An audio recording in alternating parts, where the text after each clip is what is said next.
This is the last year of Seacology's biggest project ever, protecting every mangrove forest in the island nation of Sri Lanka.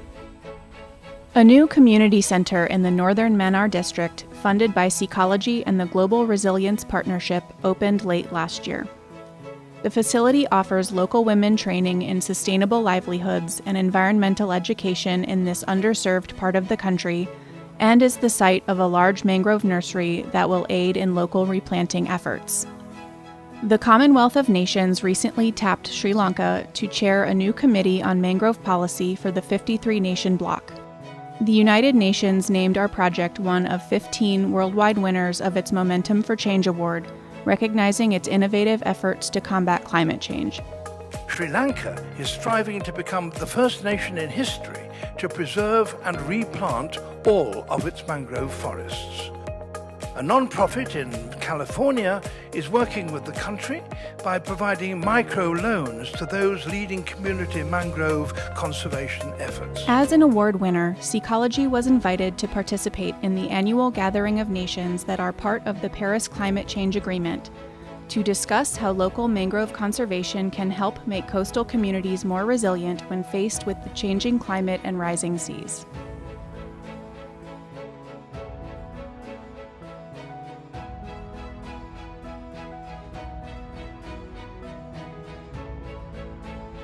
This project on the northeastern coast of Java is now complete. The low-lying village is prone to flooding, and its water is contaminated from nearby industrial polluters. Seacology funded a multi-purpose community center which doubles as a school for local children. Our project also provided sanitary toilets and storage tanks for potable water, which are helping to limit the spread of disease and reduce the burden of bringing in fresh water from outside the area. Our field representative for Indonesia reports that public health has measurably improved since the facilities were installed. The community is protecting 50 acres of intact mangrove forest and replanting almost 200 more acres. This natural barrier will bolster Pantai Bahagia's defenses against storms and tsunamis, like the one that caused widespread damage and loss of life just down the Javan coast in December.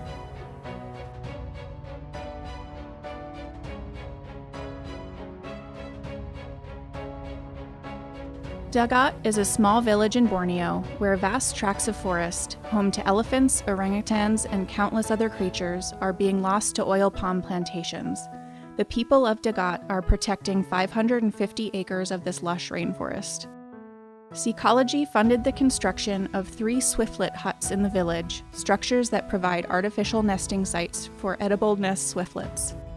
As the name suggests, these small birds produce nests that are the key ingredient to bird's nest soup, a delicacy in China and other parts of Asia. The discarded nests are incredibly valuable, retailing for more than $1,000 a pound. This renewable commodity provides the villagers with an economic alternative to selling or leasing their forest to palm oil interests. The swiftlet huts are nearly ready for their feathered inhabitants to move in.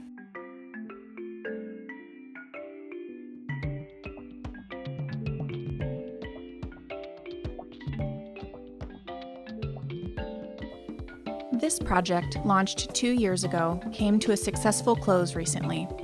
In exchange for an agreement to protect a nearly 900-acre expanse of mangrove forest, Seacology funded a new water cistern for the drought-prone island in Kenya's Mita Creek estuary.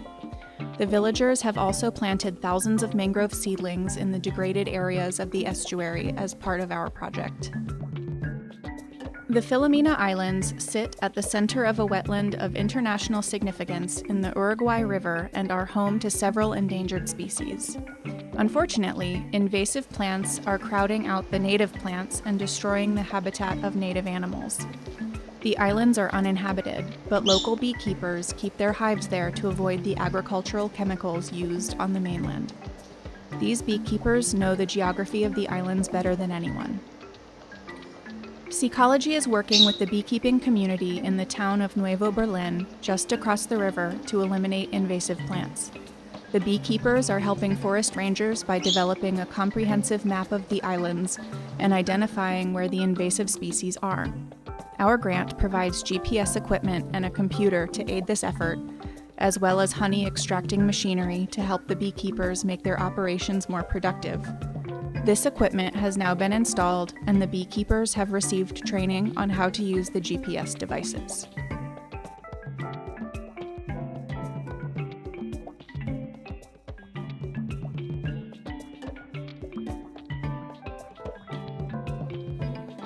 On Carriacou, one of Grenada's smaller islands, Seacology is helping to replant 19 acres of mangrove habitat and protect vital leatherback turtle nesting grounds.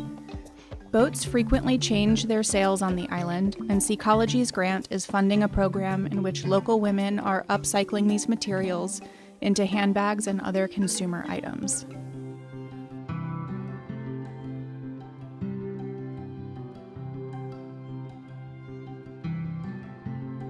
The Oracabessa Bay Fish Sanctuary in Jamaica has been a true success story. Since the sanctuary was declared, biodiversity has skyrocketed and fish populations, depleted by overfishing, have rebounded. Our original project there funded an office for the rangers that patrol the 150-acre no-take reserve on Jamaica's north coast. The facility allows for better monitoring and enforcement of the reserve, essential to its success.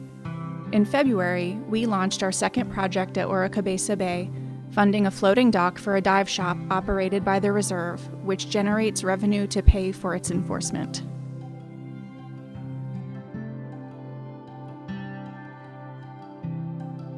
Seacology's 3 ecotourism-focused partnerships with local environmental organizations continue to make progress.